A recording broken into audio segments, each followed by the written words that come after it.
گرفتم، هر مثلا فوشی یاد گرفتم تتلور. من ناکام این فوشا فکر رأی کنم گفتی از گوشیش کجا یاد خاموش شد. گرفتم؟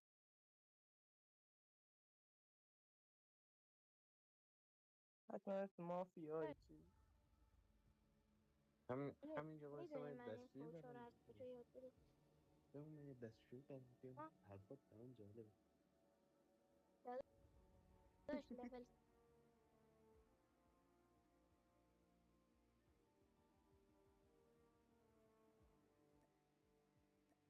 اینترنتش قطع شد.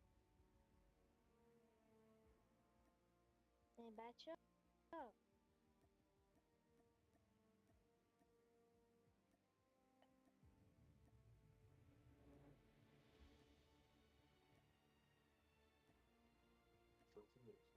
صدای منو داره؟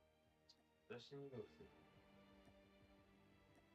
داداش میگم آیا شما میدونید من این همه فوش رو از کجا یاد گرفتم؟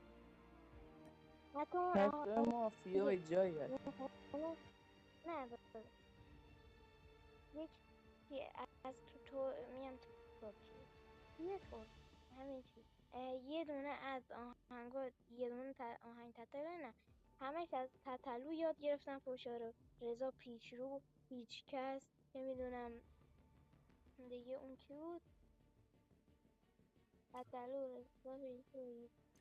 معنیاشون هم میدونی؟ آره داداش، کس یعنی اونجایی که کیر آدم ها فرو میره تو کسی. آدیا داش من همه معنی رو میدونم.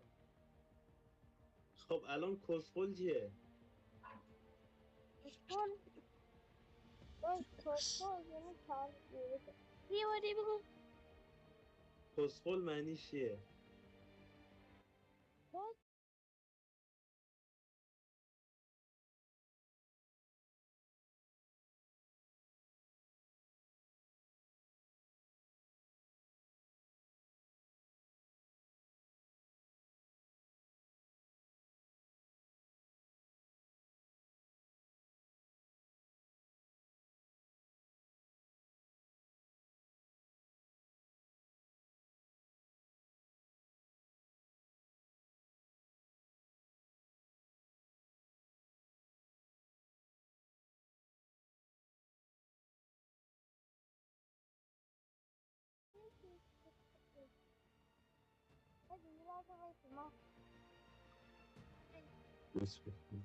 گیر باشه.